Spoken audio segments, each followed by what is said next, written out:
Hello दोस्तों, यह हमारा वीडियो होगा प्रॉफिट एंड लॉस का पार्ट नंबर 1, ठीक है ना। सेशन नंबर 1, जिसमें हम लोग इसका बेसिक प्रॉफिट एंड लॉस का बेसिक और कुछ RS अग्रवाल के जो एग्जाम्पल के क्वेश्चन है उनको सोल्व करेंगे। ठीक है, तो चलिए हम लोग बिना देरी किए सेशन को शुरुआत करते हैं और इसका बेसिक थोड़ा बहुत समझते हैं कि इसमें बेसिक जानकारी हमें क्या होनी चाहिए, और बाकी जो भी शेप इसका बेसिक है वो क्वेश्चंस के माध्यम से हम लोग समझेंगे। ठीक है ना। तो हम लोग यहाँ पर देखते हैं कि प्रॉफिट और लॉस जो है, ठीक ना, वो प्रॉफिट और लॉस का जो बेसिक्स है वो हम कहाँ से निकालते हैं इसका प्रॉफिट और लॉस। ठीक है ना। तो जो इसमें हम लोग मेनली 3 चीज़ों का यूज सबसे ज़्यादा देखेंगे। एक तो होता है क्रय मूल्य, जिसे इंग्लिश में कॉस्ट प्राइस बोलते हैं और हिंदी में इसको लागत मूल्य भी कहते हैं। ठीक है ना। दूसरा होता है विक्रय मूल्य, जिसे इंग्लिश में सेलिंग प्राइस, और इसी को हम लोग कहते हैं बेचने वाला मूल्य। ठीक है ना। और तीसरा होता है अंकित मूल्य, ठीक है ना, जिसको हम लोग minimum retail price, market price या मार्क्ड प्राइस, ठीक ना, जो भी है बोल सकते हैं। इंग्लिश में इसके 3 नाम है, ठीक है ना, और हिंदी में इसे अंकित मूल्य कहते हैं। ठीक है ना। जिस पर हम लोग बट्टा या छूट निकालते हैं उसी को हम लोग अंकित मूल्य कहते हैं। ठीक है ना।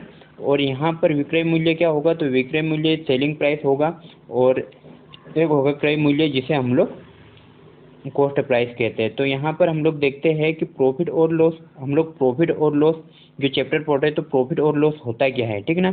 तो यहाँ पर क्रय मूल्य और विक्रय मूल्य के बीच में जो चीज़ होती है, ठीक है ना, उसी को हम लोग प्रॉफिट या लॉस कहते हैं। ठीक ना। तो वो क्या होता है, जैसे हम लोग कोई चीज़ मान के चलो कि 100 रुपये की है, ठीक ना, कोई वस्तु 100 रुपये की है और उसे हमने बेच दिया 120 रुपये में, ठीक ना, 120 रुपये में। तो ये जो 20 रुपये एक्स्ट्रा है वही क्या होगा यहाँ पर प्रॉफिट या लॉस होगा। ठीक ना।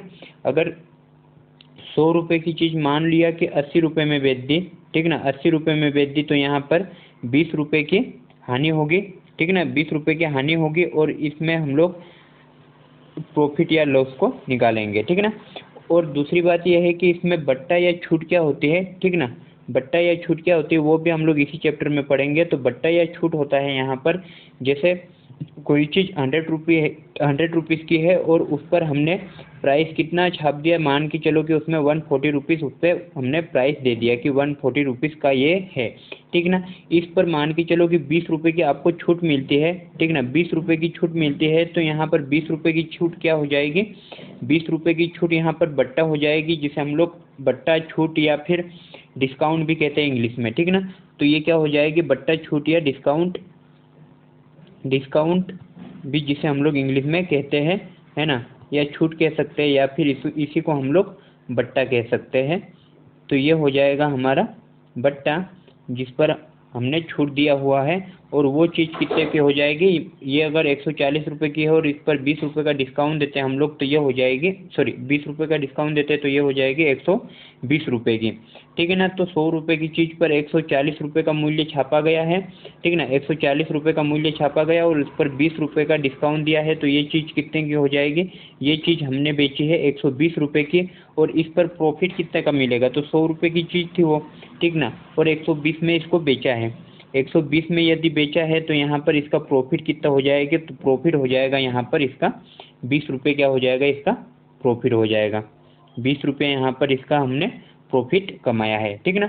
और यदि इस चीज़ पर यदि हम लोग मान के चलो कि यदि 60 रुपये का डिस्काउंट दे दिया होता, यहाँ पर 60 रुपये का यदि डिस्काउंट दे दिया होता, तो ये चीज़ कितने में बेचते, 80 रुपये में बिकी होती है, और इस पर क्या करते हैं हम लोग 20 रुपये का हमें घाटा हो जाता, मतलब कि लॉस हो जाता। ठीक है ना। और यहाँ पर क्रय मूल्य जो है, क्रय मूल्य को हमेशा हम लोग क्या करेंगे, इसको 100% मानेंगे। ठीक ना, 100 या 100% मानेंगे क्रय मूल्य को, और इसको 100 या अज्यूम करके ही हम लोग क्वेश्चन को सोल्व करेंगे। ठीक ना। कई सारे केसेस में, लेकिन कई सारे केसेस ऐसे भी आएंगे जहाँ पर हमें क्वेश्चन के अकॉर्डिंग कॉस्ट प्राइस अज्यूम करनी पड़ेगी। ठीक ना। और यहाँ पर हम लोग जैसे इस पर प्रॉफिट लॉस या जो भी निकालते हैं, या सेलिंग प्राइस हमें निकालना होता है, तो उसको हम लोग किस प्रकार से निकाल सकते हैं, उसके हम लोग बेसिक्स मेथड जान लेते हैं, और उसके बाद में हम लोग क्वेश्चन के ऊपर मूव करेंगे। ठीक ना। तो यहाँ पर देखते हैं कि जैसे यहाँ पर किसी चीज़ का कॉस्ट प्राइस दिया हुआ है, यहाँ पर मान लेते हैं किसी चीज़ का कॉस्ट प्राइस यहाँ पर 25,000 रुपये है। ठीक ना। किसी चीज़ का कॉस्ट प्राइस यहाँ पर 25,000 रुपये है और इस पर हमें निकालना है प्रॉफिट परसेंट, हमें चाहिए इस पर प्रॉफिट परसेंट चाहिए हमें यहाँ पर 25%, ठीक ना। 25% का यहाँ पर प्रॉफिट कमाना है, तो इसकी सेलिंग प्राइस हमें क्या करना है कि सेलिंग प्राइस क्या रखना है।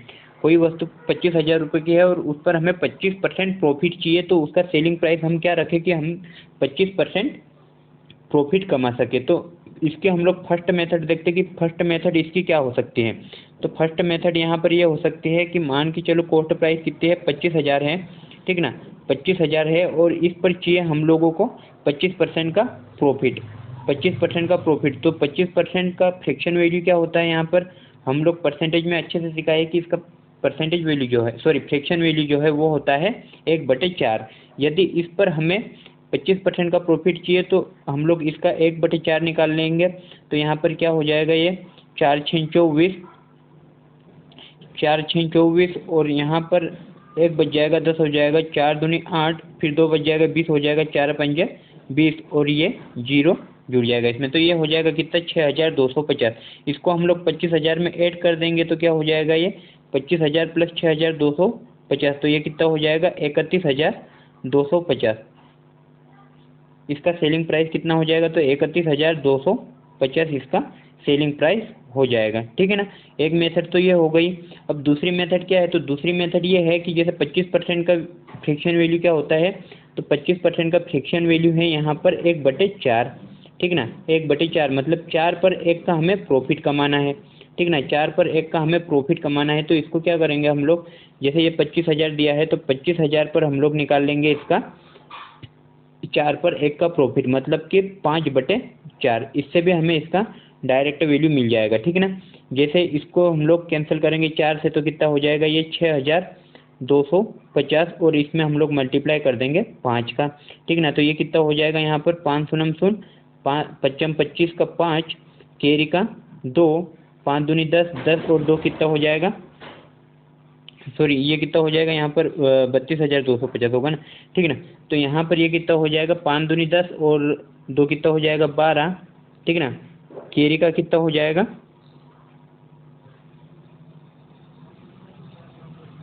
केरी का कितना हो जाएगा, तो केरी का हो जाएगा यहाँ पर 1, 5 6 30, 30 और 1 कितना हो जाएगा यहाँ पर 5 6 30, 30 और 1 कितना हो जाएगा यहाँ पर, तो 30 और 1 हो जाएगा 31, ठीक ना। तो यहाँ पर कितना हो जाएगा 31,250 और 31,250 ये यहाँ भी है, ठीक ना। 31,250 ये यहाँ भी है, मतलब कि हमारा जो क्वेश्चन है वो सेकंड मेथड उसका ये रहेगा कि इसी की सेलिंग प्राइस हम इस मेथड से भी निकाल सकते हैं, 31,250। अब देखते हैं हम लोग यहाँ पर, ये 31,250 आ गया। अब तीसरी मेथड क्या हो सकती है यहाँ पर, तो तीसरी मेथड होगी यहाँ पर रेशियो मेथड, ठीक ना। रेशियो मेथड, तो रेशियो मेथड का इस्तेमाल हम लोग कैसे करेंगे, जैसे यहाँ पर हम लोग रेशियो मेथड का इस्तेमाल देखते हैं। तो रेशियो मेथड का इस्तेमाल यहाँ पर हम देखते हैं कि 25% का रेशियो कितना होगा, ठीक ना। तो 25% का रेशियो होगा यहाँ पर 1/4, 25% का रेशियो कितना होगा 1/4। तो यहाँ पर कॉस्ट प्राइस जो है वो क्या एज्यूम करेंगे, यहाँ पर कॉस्ट प्राइस यहाँ पर 4 एज्यूम करेंगे और जो नीचे वैल्यू देगी उसे ही हम लोग हमेशा कॉस्ट प्राइस एज्यूम करेंगे, ठीक है ना। अगर कॉस्ट प्राइस एज्यूम करना है तो इसे ही हम लोग कॉस्ट प्राइस एज्यूम करेंगे। वैसे तो 100% होता है ये, और 4 को हम लोग अपने आप में 100% मानेंगे, ठीक है ना। और सेलिंग प्राइस क्या होगा यहाँ पर, तो सेलिंग प्राइस हम लोग एज्यूम करेंगे जैसे 4 पर 1 का प्रॉफिट, मतलब सेलिंग प्राइस कितना होगा इसका सेलिंग प्राइस होगा यहाँ पर 4 पर 1 का प्रॉफिट, मतलब इस सेलिंग प्राइस 1 हो जाएगा और कॉस्ट प्राइस यहाँ पर कितना हो जाएगा 4, ठीक है ना। लेकिन क्वेश्चन के अकॉर्डिंग यहाँ पर सेलिंग प्राइस कितना दिया हुआ है, सॉरी कॉस्ट प्राइस कितना दिया हुआ है, तो यहाँ पर कॉस्ट प्राइस दिया हुआ है 25,000, ठीक है ना। कॉस्ट प्राइस कितना दिया हुआ है 25,000। तो इसको हम लोग सोल्व कर लेंगे, ठीक है ना। इसको हम लोग सोल्व कर लेंगे। तो जैसे ये 25,000 दिया हुआ है इसकी कॉस्टिंग प्राइस, ठीक है ना, लेकिन हमने एज्यूम क्या करी है 4, मतलब फ्रिक्शन वैल्यू के अकॉर्डिंग 4 है, तो इसमें हम लोग जो निकालना है उसका मल्टीप्लाई कर देंगे, ठीक है ना। तो क्या निकालना है हमें, इसकी सेलिंग प्राइस निकालना है, तो 5 का मल्टीप्लाई कर देंगे, ठीक है ना, जिससे कि हमें सेलिंग प्राइस मिल जाएगी जो कि कितनी है, जो है यहाँ पर 31,250, ठीक ना। यहाँ पर ये 31,250 क्या है सेलिंग प्राइस है। तो इस प्रकार से हम लोग इसको निकाल सकते हैं, ठीक ना। तो हम लोग अब क्वेश्चन को देखते हैं कि क्वेश्चन के माध्यम से और बेसिक अच्छे से सीखेंगे हम लोग कि और अलग अलग क्वेश्चन के बेसिक क्या हो सकते हैं और उसमें शॉर्ट ट्रिक के हिसाब से हम लोग आंसर को कैसे इजीली सोल्व करके ला सकते हैं, ठीक ना। तो यहाँ पर देखते हैं हम लोग क्वेश्चन नंबर 1। क्वेश्चन नंबर 1 में क्या दिया हुआ है, एक पुस्तक का क्रय मूल्य 110 रुपये तथा विक्रय मूल्य 123.20 रुपये है, ठीक ना। इसे बेचने पर पुस्तक विक्रेता को कितने प्रतिशत का लाभ होगा, ठीक ना। हमें प्रॉफिट निकालना है कि प्रॉफिट कितना होगा। तो सबसे पहले देखते हैं यहाँ पर कॉस्ट प्राइस क्या है और सेलिंग प्राइस क्या है, क्योंकि प्रॉफिट हमेशा कॉस्ट प्राइस और सेलिंग प्राइस के बीच ही निकालते हैं, ठीक ना। तो यहाँ पर 110 इसका कॉस्ट प्राइस है और 123.20 क्या है इसका 123.20 इसका सेलिंग प्राइस है। तो यहाँ पर प्रॉफिट कितने का हो रहा है, ठीक ना। तो प्रॉफिट या लॉस जो भी होगा वो इनका डिफरेंस होगा, ठीक ना। तो यहाँ पर डिफरेंस कितना है, तो डिफरेंस है 13.20 का, ठीक ना। 13.20 का प्रॉफिट किस पर होगा, प्रॉफिट या लॉस हमें जो भी निकालना है वो हमेशा हम लोग क्या करेंगे कॉस्ट प्राइस पर निकालेंगे, ठीक ना। प्रॉफिट या लॉस हमेशा कॉस्ट प्राइस पर निकाला जाता है, प्रॉफिट या लॉस हमेशा कॉस्ट प्राइस पर निकाला जाता है और मल्टीप्लाई उस चीज़ का करेंगे जो चीज़ हमें निकालना है, ठीक ना। जो चीज़ हमें निकालना है उस चीज़ का हम लोग मल्टीप्लाई करेंगे। तो यहाँ पर क्या दिया हुआ है, जैसे कॉस्ट प्राइस कितना है 110, ठीक ना। इस पर प्रॉफिट कितने का हो रहा है 13.20 रुपये का, जिससे कि 123.20 रुपये में उसको बेच रहे हैं, ठीक ना। हमें प्रॉफिट परसेंट निकालना है, ठीक ना। प्रॉफिट परसेंट निकालना है तो प्रतिशत निकालने के लिए हमेशा हम लोग क्या करते हैं 100 से मल्टीप्लाई, और यहाँ पर प्रॉफिट परसेंट निकालना है तो यहाँ भी हम लोग 100 से मल्टीप्लाई करेंगे, जिससे हमें इजीली आंसर मिल जाएगा, ठीक ना। तो यहाँ पर सोल्व कर लेते हैं। हमें जैसे यहाँ से इस 100 का मल्टीप्लाई 13.20 में करेंगे तो दो संख्या के पहले दशमलव है, ठीक ना। तो यहाँ पर ये दो संख्या के पहले का दशमलव हट जाएगा यदि 100 का मल्टीप्लाई हम लोग 13.20 में करेंगे तो, ठीक ना। और यहाँ पर क्या होगा, ये 0 से 0 कट जाएगा, ठीक ना। 11 से 132 को कैंसिल करेंगे तो यहाँ पर कितना हो जाएगा, जैसे 11 एकम 11 2 बच जाएगा 22 हो जाएगा, तो 11 दूनी 22 मतलब 12% का यहाँ पर क्या होगा प्रॉफिट होगा, ठीक है ना। अब देखते हैं हम लोग क्वेश्चन नंबर 2। क्वेश्चन नंबर 2 में क्या दिया हुआ है, एक साइकिल को 1960 रुपये में खरीद कर 1862 रुपये में बेचे जाने पर कितने प्रतिशत हानि होगी। तो इसकी कॉस्ट प्राइस कितनी है, तो यहाँ पर कॉस्ट प्राइस है इसकी 1960 रुपये, ठीक ना। 1960 रुपये कॉस्ट प्राइस है और 1862 रुपये इसकी सेलिंग प्राइस है, ठीक ना। बेचने का मतलब उसकी सेलिंग प्राइस कितनी है 1862 रुपये, ठीक ना। और प्रॉफिट या लॉस हम लोग देखेंगे तो जैसे यहाँ पर 1960 में खरीदा है और 1862 में बेचे हैं तो यहाँ पर लॉस होगा, ठीक ना। और कितने रुपए का लॉस होगा, तो यहाँ पर हम लोग इसका डिफरेंस देखेंगे कि लॉस कितने का होगा। तो यहाँ पर इसका डिफरेंस कितने का है, तो यहाँ 10 में से 2 जाएगा तो कितना बचेगा 8 बचेगा, ठीक ना। 0 में से 2 नहीं जाएगा, 10 में से 2 जाएगा तो 8 बचेगा और यहाँ पर 5 बच जाएगा, ठीक है ना। इधर से एक कैरी लेंगे तो ये कितना हो जाएगा 15 में से यदि 6 जाएगा तो कितना बचेगा 9 बचेगा। इधर कितना बच जाएगा, इधर बच जाएगा 18 में से 18 जाएगा तो 0 बचेगा, ठीक है ना। और डिवाइड में हमेशा कॉस्ट प्राइस रखेंगे और मल्टीप्लाई उस चीज़ का करेंगे जो चीज़ हमें निकालनी है। तो हमें यहाँ पर निकालना क्या है, लॉस परसेंट निकालना है, तो हम लोग 100 से मल्टीप्लाई कर देंगे, ठीक ना। और इसे हम लोग कैलकुलेट कर लेंगे। तो यहाँ पर क्या हो जाएगा, जैसे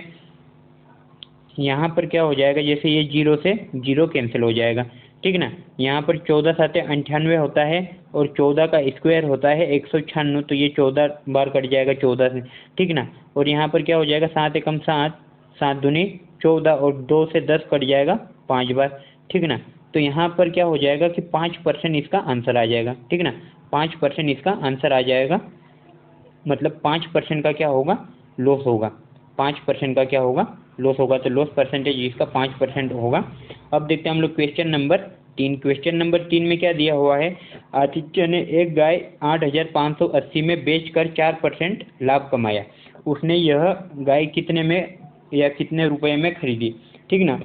तो यहाँ पर 4% दिया हुआ है, तो 4% का फ्रैक्शन वैल्यू क्या होता है, तो 4% का फ्रैक्शन वैल्यू होता है 4 एकम 4 और 4 से 100 कट जाएगा 25 बार, मतलब 25 1/25, ठीक ना।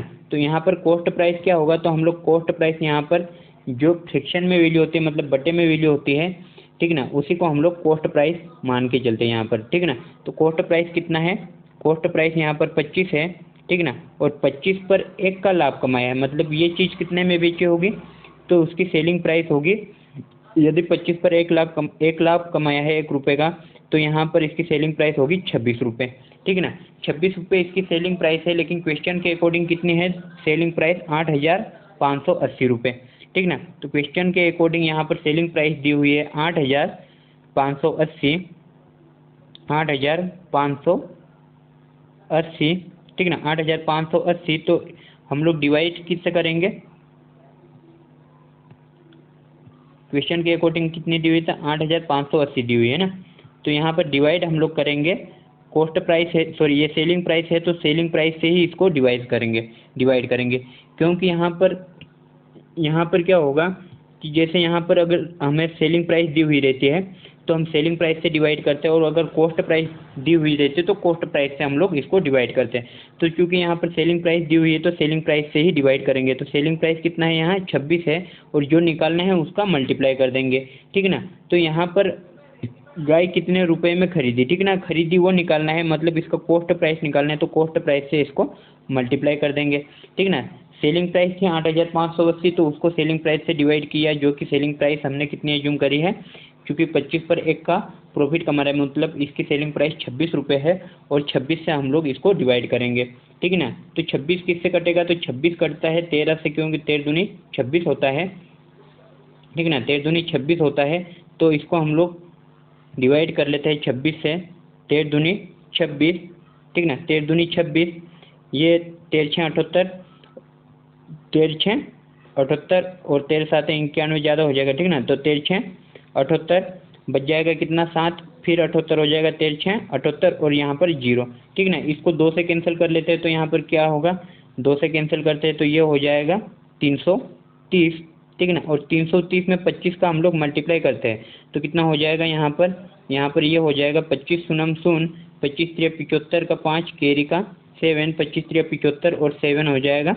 82, ठीक ना। तो ये 8,250 में क्या करा होगा, खरीदा होगा, जिससे कि यह 4% प्रॉफिट कमाकर 8,580 में बेच रहा होगा। अब देखते हैं हम लोग क्वेश्चन नंबर 4। क्वेश्चन नंबर 4 में क्या दिया हुआ है, इसमें दिया हुआ है एक कुर्सी को 873 में बेचने से विक्रेता को 10% हानि होती है, कुर्सी का क्रय मूल्य क्या होगा। तो कॉस्ट प्राइस हमें निकालना है, ठीक ना, कॉस्ट प्राइस हमें निकालना है, लेकिन इसका जो परसेंटेज है, लॉस परसेंटेज है, वो कितना है 10%, ठीक ना, लॉस परसेंट कितना है 10%, इसका फ्रैक्शन वैल्यू क्या होता है, तो 1/10, मतलब 10 पर 1 का लॉस हुआ होगा, ठीक ना। तो नीचे दिया हुआ वैल्यू हम लोग इसको क्या एज्यूम करते हैं, इसको कॉस्ट प्राइस एज्यूम करते हैं, मतलब इसका सीपी कितना हुआ है, तो सीपी दिया हुआ है यहाँ पर मान के चलो 10 है, ठीक ना, 10 पर 1 का लॉस हो रहा है, तो बचेगा कितना यहाँ पर 9, ठीक ना। तो सेलिंग प्राइस कितना होगा, सेलिंग प्राइस इसका 9 होगा, लेकिन क्वेश्चन में दिया हुआ है कि सेलिंग प्राइस इसका 9 नहीं होकर कितना है 873 है, ठीक ना, 873 है। तो सेलिंग प्राइस को हमेशा हम लोग सेलिंग प्राइस से डिवाइड करेंगे और जो निकालना है उसका मल्टीप्लाई करेंगे। तो निकालना क्या है हमें, इसका क्रय मूल्य, ठीक ना। तो क्वेश्चन के अकॉर्डिंग क्रय मूल्य कितना है यहाँ पर 10, ठीक ना, 10, तो इसको हम लोग कैंसिल कर लेते हैं, जिससे कि हमें आंसर मिल जाएगा।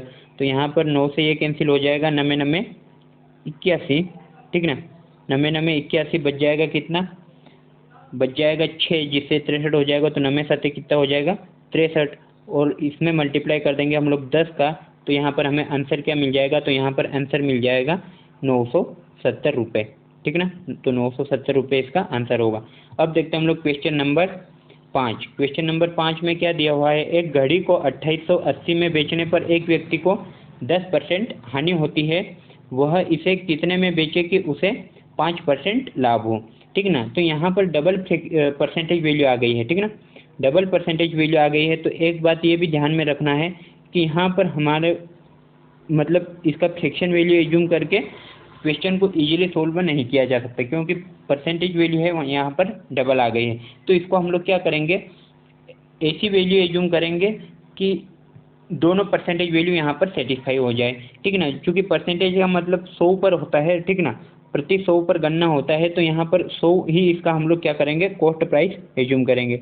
तो हमें इसका बेनिफिट क्या मिलेगा, ठीक ना। तो बेनिफिट ये रहेगा कि 100 पर 5 का लाभ, मतलब ये कितना हो जाएगा 105, और 100 पर 10 की हानि, मतलब ये कितनी हो जाएगी 90, ठीक ना। तो यहाँ पर इसका सेलिंग प्राइस क्या हो जाएगा, क्योंकि 100 पर 10 रुपये की हानि होगी, जिससे इसका सेलिंग प्राइस क्या हो जाएगा 90 हो जाएगा। लेकिन क्वेश्चन के अकॉर्डिंग क्या है कि क्वेश्चन के अकॉर्डिंग दिया हुआ है कि इसकी सेलिंग प्राइस 2880 है। 2880 में बेचने पर मतलब कि 2880 इसकी क्या है, सेलिंग प्राइस है।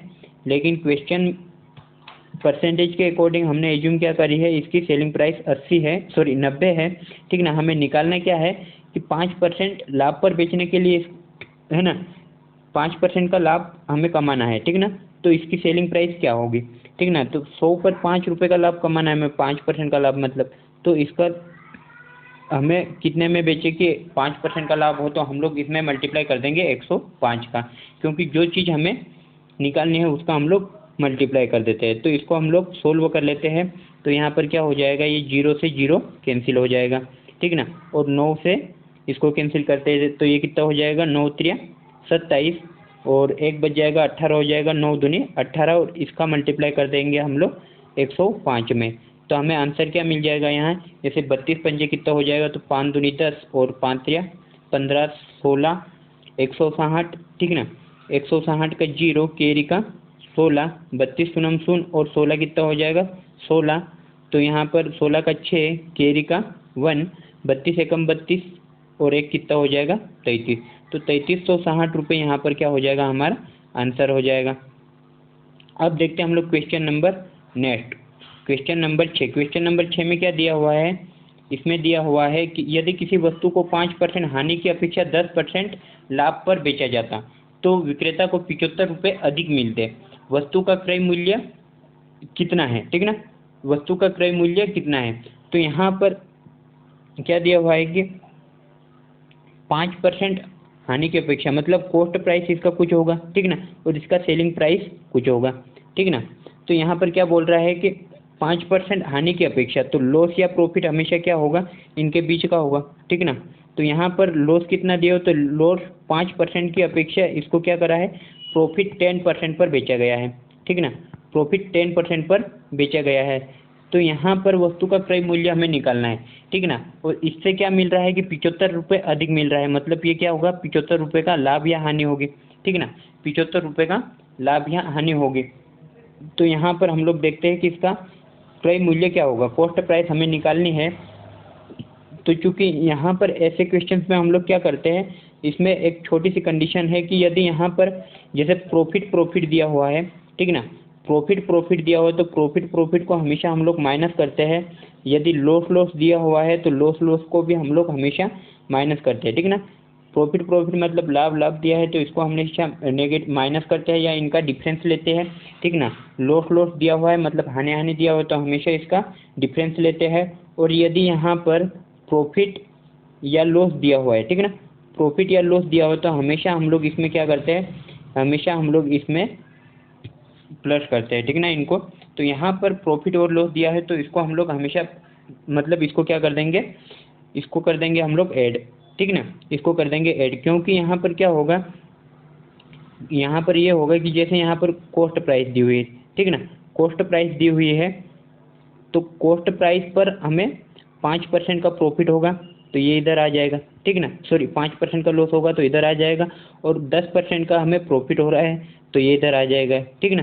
तो इनके बीच में डिफरेंस क्या रहेगा, ठीक ना। तो यहाँ पर कॉस्ट प्राइस पर 5% लॉस से कॉस्ट प्राइस पर आने के लिए हमें 5% निकाल कर वो वैल्यू ऐड करनी पड़ेगी, और उसके बाद में हमें 10% का प्रॉफिट निकालने के लिए हमें 10% निकाल कर, कॉस्ट प्राइस का 10% निकाल कर उसमें ऐड करना पड़ेगा, ठीक है ना। तो हमें क्या मिल जाएगा, तो हमें मिल जाएगा यहाँ पर कॉस्ट प्राइस, सॉरी जो प्रॉफिट है या सेलिंग प्राइस है वो हमें मिल जाएगा, ठीक है ना। तो यहाँ पर हमें टोटल डिस्टेंस कितनी ट्रेवल करनी पड़ रही है, तो 15% की डिस्टेंस ट्रेवल करनी पड़ रही है। तो इस प्रकार से हम लोग इसको निकाल सकते हैं, ठीक है ना। तो हम लोग इसका बेसिक तो देख लिए, लेकिन क्वेश्चन को कैसे सोल्व करेंगे वो देख लेते हैं, ठीक है ना। तो यहाँ पर क्या होगा, जैसे 15% ये टोटल हो रहा है, जो कि कितना है, जो है 75।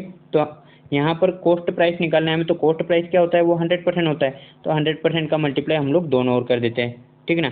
100% का मल्टीप्लाई दोनों ओर कर देते हैं, जिससे कि हमें आंसर मिल जाए। तो इसको हम लोग 16 कर लेते हैं। यहाँ परसेंटेज से परसेंटेज कैंसिल हो जाएगा, और 15 पीछे कितना होता है, 75 होता है, ठीक ना। 5 का मल्टीप्लाई 100 में करेंगे तो ये कितना हो जाएगा, 500 रुपये इसका क्या हो जाएगा, कॉस्ट प्राइस हो जाएगा, ठीक ना। अब देखते हैं हम लोग क्वेश्चन नंबर 7। क्वेश्चन नंबर 7 में क्या दिया हुआ है, एक व्यक्ति ने 2 घोड़ों में से प्रत्येक को 32,500 में बेचा। एक व्यक्ति ने 2 घोड़ों में से प्रत्येक को 32,500 में बेचा। उसे एक घोड़े पर 15% लाभ तथा दूसरे पर 15% हानि हुई। कुल सौदे पर उसे कितने प्रतिशत लाभ अथवा हानि हुई, ठीक ना। तो सबसे पहली बात तो ये है कि जैसे यहाँ पर परसेंटेज निकालना है हमें, लॉस या प्रॉफिट परसेंट निकालना है। तो ऐसे क्वेश्चन में हम लोग क्या करते हैं, ऐसे क्वेश्चन में हम लोग रुपयों का यूज नहीं करते हैं, ठीक ना। रुपयों का यूज नहीं करता है, ठीक ना। और हम ये जानते हैं कि लॉस या प्रॉफिट जो भी होगा वो हमेशा कॉस्ट प्राइस पर होता है, ठीक ना। प्रॉफिट या लॉस कुछ भी हो वो हमेशा कॉस्ट प्राइस पर होता है।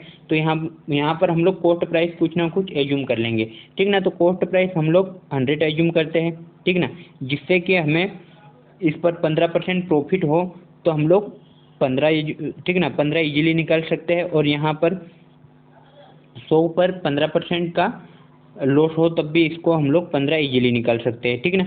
तो यहाँ पर क्या होगा कि ऐसे क्वेश्चन को इस प्रकार से सोल्व किया जाता है ना। 100 इसका कॉस्ट प्राइस मान लेंगे, और 100 पर 15 का लाभ हो रहा है, और 100 पर 15 का लॉस हो रहा है।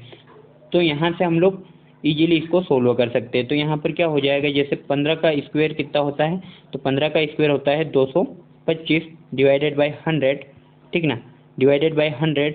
तो इसको हम लोग देखते हैं, तो यहाँ पर कितना हो जाएगा, यहाँ से 2 जीरो हटेगी और यहाँ पर दशमलव लग जाएगा। 2.25% इसका क्या हो जाएगा, आंसर हो जाएगा। और ऐसे क्वेश्चंस में हमेशा क्या होता है, लॉस होता है। तो ये क्या है, लॉस परसेंटेज है, 2.25% का इस पर लॉस होगा, ठीक ना। अब देखते हैं हम लोग क्वेश्चन नंबर नेक्स्ट। और यहाँ पर दूसरी बात ध्यान देने वाली ये है कि ये वाला ट्रिक कब यूज होगा, जब यहाँ पर लॉस भी समान हो और प्रॉफिट, मतलब प्रॉफिट और लॉस दोनों इक्वल होना चाहिए, ठीक ना, तभी ये वाली ट्रिक काम करेगी। तो 100 पर हमने प्रॉफिट 15 लिया, ठीक है ना, 100 पर हमने लॉस 15 लिया, ठीक ना, लॉस भी 15 है और प्रॉफिट भी 15 है। और ऐसे क्वेश्चंस में हमेशा यहाँ पर क्या होता है, हमेशा यहाँ पर होता है, ठीक ना, लॉस होता है। तो यहाँ पर लॉस परसेंटेज हमारा कितना आ जाएगा, 2.25%, है ना। इसको एक तरीका और यहाँ पर याद रख सकते हैं, ठीक ना, प्रॉफिट या लॉस जो भी दिया हो, ठीक ना, उसका कॉमन निकाल कर, ठीक ना, उसका कॉमन निकाल कर यहाँ पर 10 लिख देते हैं और इसका स्क्वायर कर देते हैं, ठीक ना। इससे भी हम लोग इजीली इसका आंसर निकाल सकते हैं। तो एक तरीका तो ये है, दूसरा तरीका इस प्रकार से कर सकते हैं अपना लॉजिक लगाकर, ठीक ना। अब देखते हैं हम लोग क्वेश्चन नंबर 8। क्वेश्चन नंबर 8 में क्या दिया हुआ है, एक हलवाई अपने सामान को क्रय मूल्य पर ही बेचता है, परंतु वह 1 किलोग्राम के स्थान पर 900 ग्राम तोलता है। उसका लाभ प्रतिशत ज्ञात कीजिए, ठीक ना। प्रॉफिट इसको कितना हो रहा है वो हमें निकालना है। तो ये मतलब बेच कितना रहा है, टोटल इसको तो 1 किलोग्राम बेचना है, ठीक ना, 1 किलोग्राम बेचना है। लेकिन वो क्या करता है कि 900 ग्राम तोलता है ना। तोल कितना रहा है, 900 ग्राम तोल रहा है, 900 ग्राम, ठीक ना। तो इस पर वो प्रॉफिट कितना निकाल रहा है, प्रॉफिट निकाल रहा है 100 ग्राम का, ठीक ना। प्रॉफिट निकाल रहा है कितने का, 100 ग्राम का। और हमें कितना निकालना है, इसका प्रॉफिट परसेंटेज, मतलब कि हमेशा परसेंटेज निकालने के लिए 100 से मल्टीप्लाई। तो यहाँ पर हमारा इजीली आंसर आ जाएगा, ठीक ना, इजीली आंसर आ जाएगा। यहाँ पर ये कैंसिल हो जाएगा, ठीक ना। इसको नहीं कैंसिल करते हैं हम लोग, न्यूमरेटर और डिनोमिनेटर को कैंसिल कर लेते हैं, ना, ठीक ना। तो ये 0 से ये 0 कैंसिल हो जाएगा, 1/9, ठीक ना, और मल्टीप्लाई में 100, मतलब ये कितना हो जाएगा, ये हो जाएगा 11 सही 1/9%, ठीक ना, 11 सही 1/9%। इसका क्या हो जाएगा, प्रॉफिट परसेंट, ठीक ना। यहाँ पर क्या हो रहा है कि जैसे इसको 1 किलोग्राम क्रय मूल्य है, ठीक ना, सॉरी क्रय मूल्य पर ही बेचता है, लेकिन 1 किलोग्राम तोलना है, लेकिन वह गलती क्या कर रहा है कि 900 ग्राम तोल के दे रहा है इसको, ठीक ना। तो प्रॉफिट परसेंट इसका कितना हो रहा है, प्रॉफिट कितने मतलब कितने तोल पर प्रॉफिट ले रहा है, तो ये 100 ग्राम पर प्रॉफिट ले रहा है, तोल रहा है 900 ग्राम, 100 ग्राम का प्रॉफिट ले रहा है, तो 100 कितना, ठीक ना, इसका प्रॉफिट परसेंट कितना, तो यहाँ पर 100 का मल्टीप्लाई कर देंगे तो हमारा आंसर आ जाएगा, ठीक ना। ऐसे क्वेश्चन को इस प्रकार से इजीली सोल्व किया जा सकता है। अब देखते हैं हम लोग क्वेश्चन नंबर 9। क्वेश्चन नंबर 9 में क्या दिया हुआ है, यदि 15 वस्तुओं का क्रय मूल्य 12 वस्तुओं के विक्रय मूल्य के बराबर हो तो लाभ प्रतिशत ज्ञात कीजिए, ठीक है ना। मान के चलो कि 15 वस्तु है, इसका क्रय मूल्य कितना है, तो क्रय मूल्य यहाँ पर मान लेते हैं कि 100 रुपये है, ठीक है ना। 100 रुपीज़ इसका क्या है, क्रय मूल्य है। तो 100 रुपीज़ में कितनी वस्तुओं को खरीदता है वो, तो 100 रुपीज़ में वो खरीदता है 15 वस्तुओं को, लेकिन बेचता कितना है, तो 100 रुपये में बेचता है वो 12 वस्तुओं को। शेष वस्तु ये कितनी बची है, ठीक ना। तो शेष वस्तु ये बेचना बची हुई है 3, ठीक ना। बेच कितना दिया, 12, ठीक ना। तो यहाँ पर हमें प्रॉफिट परसेंट निकालना है, मतलब 100 का मल्टीप्लाई करना है, ठीक ना। प्रॉफिट परसेंट निकालना है या 100% निकालना, सॉरी लॉस परसेंट निकालना है, हमेशा हम लोग 100 का मल्टीप्लाई करेंगे, ठीक ना। तो यहाँ पर हम लोग 100 का मल्टीप्लाई कर देंगे और इसको कैलकुलेट कर लेंगे तो हमें इसका प्रॉफिट परसेंट मिल जाएगा। 3 एकम 3, 3 चौक 12 और 1/4 का मतलब होता है 25%, ठीक ना। 25% हमें इसका क्या मिल जाएगा, आंसर, ठीक ना। यहाँ पर क्या हुआ है कि जैसे 100 रुपये अज्यूम किया है हमने, और 100 रुपये में क्या करा है, 15 चीज़ें उसने खरीदी है, लेकिन 100 रुपये यहाँ पर 100 रुपये में 12 चीज़ें बेच दी है। तो यहाँ पर 3 वस्तुएं जो बेची है, ठीक ना, उस पर वो जितने में भी बेचे लेकिन वो उसका प्रॉफिट ही होगा, ठीक ना। तो यहाँ पर प्रॉफिट परसेंट मिलेगा हमें। अब देखते हैं हम लोग क्वेश्चन नंबर 10। क्वेश्चन नंबर 10 में क्या दिया हुआ है, एक फल विक्रेता ने 15 रुपये की 6 की दर से केले खरीद कर 12 रुपये की 4 की दर से बेच दिए, उसका लाभ अथवा हानि प्रतिशत ज्ञात कीजिए। तो यहाँ पर प्रॉफिट या लॉस परसेंट क्या होगा, यह हमें को निकालना है। 15 रुपये में कितने खरीदे, तो 15 रुपये में इसने 6 केले की दर से खरीदे, ठीक ना। और यहाँ पर बेचे कितने, तो 12 रुपये के 4 केले की दर से बेच दिए, 4 रुपये की दर से बेच दिए। तो ऐसे क्वेश्चन को कैसे सोल्व करेंगे, तो ऐसे क्वेश्चन को सोल्व करने के लिए हम लोग इनका एलसीएम यूज करते हैं, ठीक है ना। तो एलसीएम कितना होगा यहाँ पर, तो दोनों का एलसीएम होगा यहाँ पर 15 दूनी 30 नहीं होगा, 15 3 45 नहीं होगा, 15 चौक 60, इनका एलसीएम आ जाएगा, ठीक है ना। क्योंकि ये 12 से भी डिवाइड होता है और 15 से भी डिवाइड होता है। 15 चौक कितना होता है, तो 15 चौक 60 होता है, जिसका मल्टीप्लाई हम 6 में करते हैं तो ये कितना हो जाएगा, 4 6 24, ठीक ना। और ये कितना होता है, 12 से कितनी बार डिवाइड होगा, 5 बार, तो 5 का मल्टीप्लाई 4 में करते हैं तो कितना हो जाएगा, ये 5 चौक 20, ठीक ना। 5 चौक कितना हो जाएगा, 20। तो मान के चलो कि उसने 15 रुपये के हिसाब से 24 वस्तुएं खरीदी, ठीक ना। 15 रुपये के हिसाब से 24 वस्तुएं खरीदी या 24 केले खरीदे, उसमें से सॉरी यहाँ पर प्राइस हमने इक्वल कर लिया, ठीक ना। मतलब ये 60 रुपये में कितने, 60 रुपये में 24 खरीदे और 60 रुपये में ही 20 उसने बेच दिए। ये क्वेश्चन ठीक इस प्रकार से हो गया, जैसे यहाँ पर दिया हुआ कि 15 वस्तुओं का क्रय मूल्य 12 वस्तुओं के विक्रय मूल्य के बराबर है। तो यहाँ पर क्या हो गया कि जैसे यहाँ पर 24 वस्तुओं का क्रय मूल्य 20 वस्तुओं के विक्रय मूल्य के बराबर हो गया। मतलब 60 रुपये में 24 केले खरीदे और 60 रुपये में 20 केले बेच दिए, ठीक ना। 60 रुपये में 20 केले बेच दिए, तो ये कुछ इस प्रकार से हो गया। तो इसको हम लोग सोल्व कर लेते हैं। तो यहाँ पर क्या होगा कि जैसे 60 रुपये में 24 खरीदे और 60 रुपये में 20 बेच दिए, 4 बचे हुए, तो 4 पर इससे क्या होगा, प्रॉफिट होगा, ठीक है ना। 4 पर इससे क्या होगा, प्रॉफिट होगा। तो इसको हम लोग सोल्व कैसे करेंगे, 4 वस्तुएं बेचना बची हुई है जबकि 20 उसने बेच दी है, तो इसका प्रॉफिट परसेंट कितना होगा, तो 100 से मल्टीप्लाई कर देंगे। तो यहाँ पर क्या होगा, यहाँ पर इसको सोल्व करेंगे तो 20 पंजे 100 और 5 चौक 20, ठीक है ना। 5 का मल्टीप्लाई 4 में हो जाएगा, तो ये 20% का क्या हो जाएगा, इसका प्रॉफिट हो जाएगा। अब देखते हैं हम लोग क्वेश्चन नंबर 11। क्वेश्चन नंबर 11 में क्या दिया हुआ है, एक दुकानदार अपने सामान पर क्रय मूल्य से 20% अधिक अंकित करता है तथा अंकित मूल्य पर 10% की छूट देता है, उसका लाभ प्रतिशत ज्ञात कीजिए, ठीक है ना। तो यहाँ पर कॉस्ट प्राइस, यहाँ पर आ गया है कॉस्ट प्राइस, सेलिंग प्राइस और मिनिमम रिटेल प्राइस, जिसको एमआरपी भी बोल सकते हैं, ठीक ना। जिसको एमआरपी भी बोल सकते हैं, मार्केट प्राइस भी बोल सकते हैं और मार्केट प्राइस भी बोल सकते हैं। तो यहाँ पर तीनों चीज़ें आ गई है, क्रय मूल्य, विक्रय मूल्य और अंकित मूल्य। यहाँ पर क्या दिया हुआ है कि क्रय मूल्य से 20% अधिक अंकित, ठीक ना, अधिक अंकित करता है। क्या अंकित करता है? क्रय मूल्य से 20% अधिक अंकित करता है, अंकित मूल्य पर 10% की छूट देता है, ठीक ना। तो ये अपने सामान पर क्रय मूल्य यदि इसका 100 रुपये है तो इस पर 20% अधिक इसका विक्रय मूल्य अंकित करता है, ठीक ना। तो मतलब मार्केट प्राइस अंकित करता है और इस पर छूट कितने की देता है? तो इस पर छूट देता है वो 10% की, ठीक ना। मतलब कि 100 पर 10 की छूट देता है, तो ये कितने में कितनी छूट दे रहा है? मतलब 90 रुपये में बेचेगा ये, ठीक ना। 90 रुपये में क्या करेगा? बेचेगा। तो इसका हम लोगों को क्या निकालना है कि प्रॉफिट परसेंट निकालना है, ठीक ना। तो ये बेचेगा कितने में? 90 रुपये में बेच रहा है ये, 90 रुपये में। तो इसका 90 रुपये में बेच रहा है तो 100 पर 90 रुपये, ठीक ना। तो इसको हम लोग सोल्व करते तो इसका सेलिंग प्राइस हमें एक्चुअल मिल जाएगा। तो इसका सेलिंग प्राइस क्या हो जाएगा? इसका सेलिंग प्राइस हो जाएगा यहाँ पर, ये 2 जीरो से ये 2 जीरो कैंसिल हो जाएगा, 12 के 108 हो जाएगा, ठीक ना।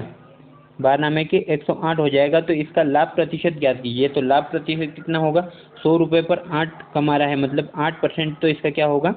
लाभ परसेंट हो जाएगा, ठीक ना। 100 रुपये पर 8 कमा रहा है, मतलब 8% इसका लाभ परसेंट हो जाएगा। और इसका विक्रय मूल्य क्या हो जाएगा? तो विक्रय मूल्य हो जाएगा इसका 108 रुपये, 108 रुपये इसका विक्रय मूल्य हो जाएगा। अब देखते हैं हम लोग question number next, question number 12। Question number 12 में क्या दिया हुआ है? एक दुकानदार अंकित मूल्य पर 10% की छूट देता है, उसे 8% लाभ कमाने हेतु अंकित मूल्य को क्रय मूल्य से कितने प्रतिशत अधिक रखना होगा, ठीक ना।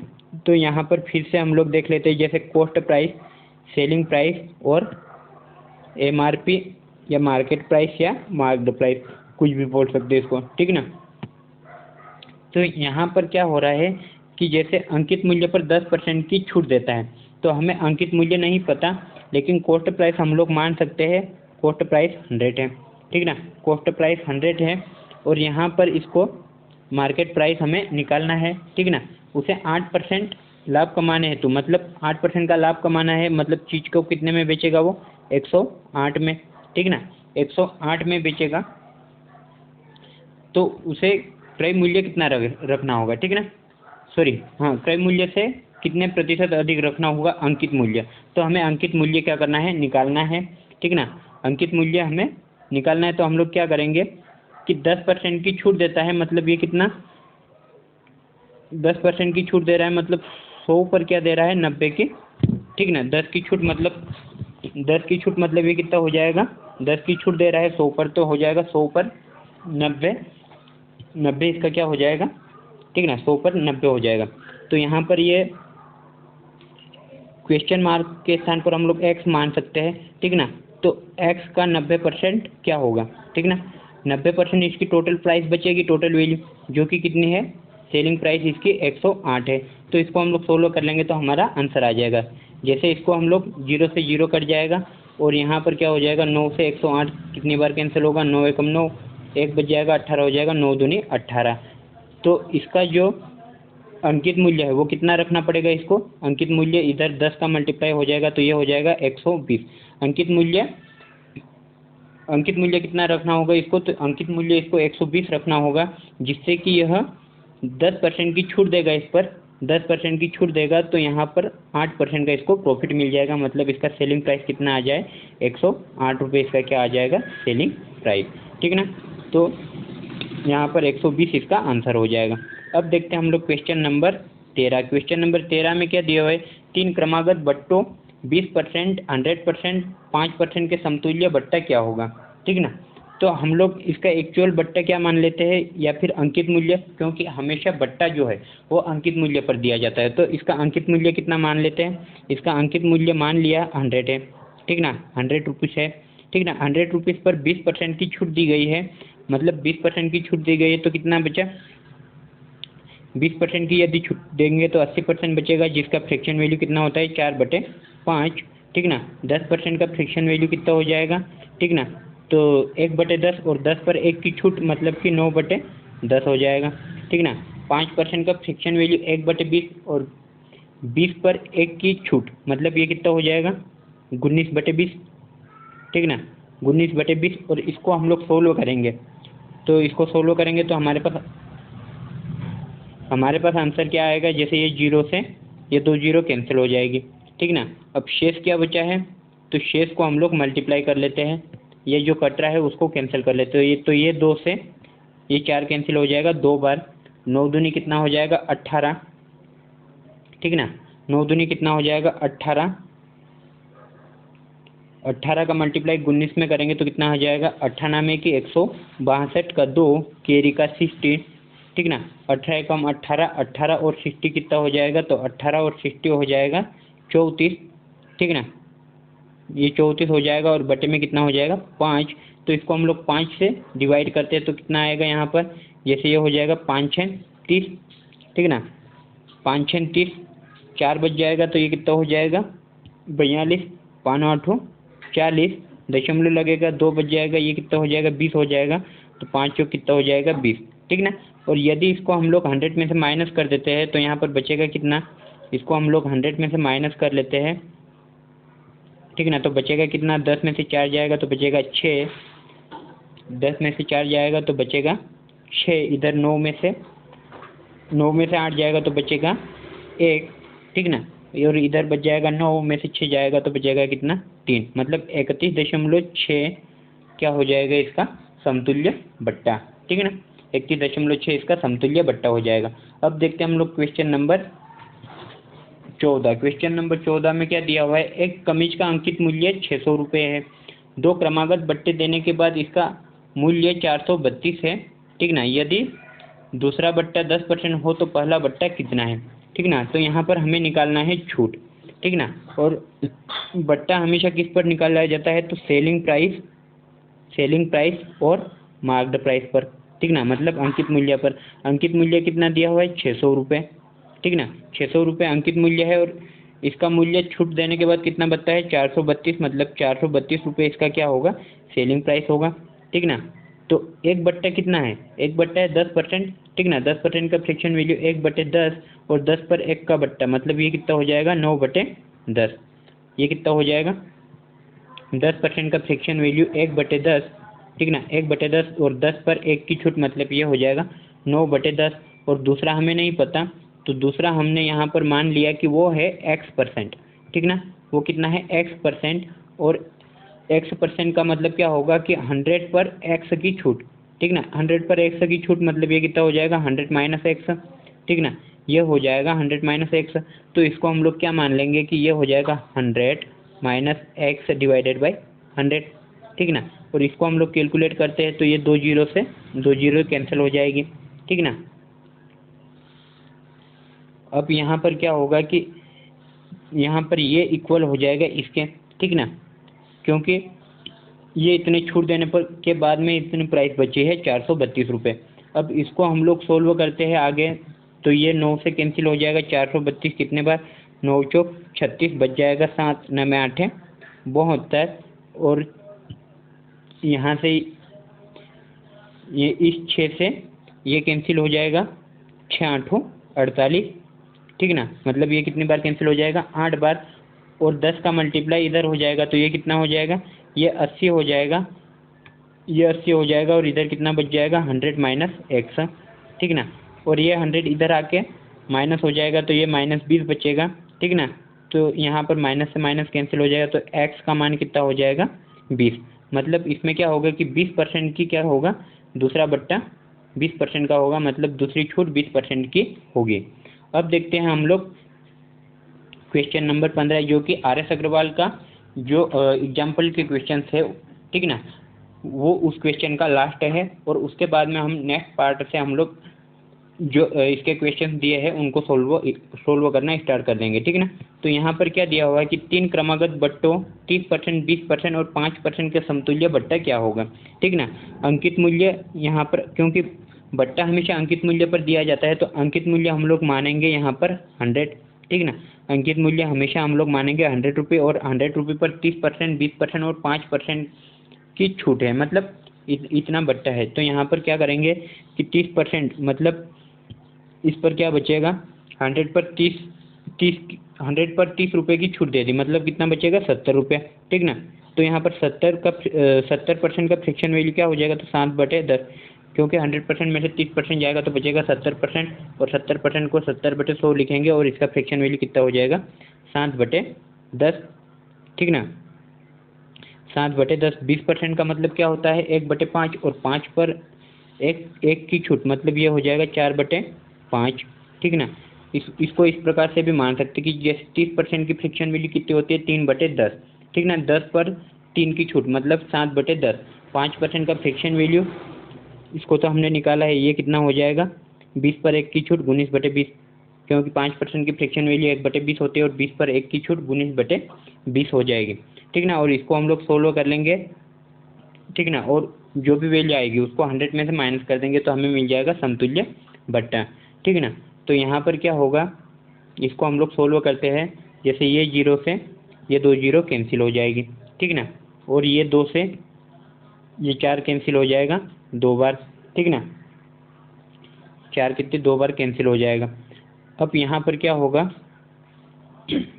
यहाँ पर जो कैंसिल हो रहा है वो हो गया। अब हम लोग मल्टीप्लाई कर लेते हैं, जैसे 7 दूनी कितना हो जाएगा 14, और 14 का 19 में हम लोग मल्टीप्लाई करते हैं तो कितना हो जाएगा, 14 नाम में कितना होता है 126 का 6 केरी का 12, 14 एकम 14 और 12 कितना हो जाएगा 14 और 12 हो जाएगा यहाँ पर 26, तो 266/5, और 5 से इसको डिवाइड करते हैं तो यहाँ पर कितना हो जाएगा, ये 5 25 बच जाएगा 1, 16 हो जाएगा, 5 3 15, ठीक ना, 5 3 15, फिर बच जाएगा कितना 1, 5 दूनी कितना हो जाएगा 10, ठीक ना, 5 दूनी 10 मतलब 53.10 हो जाएगा ये।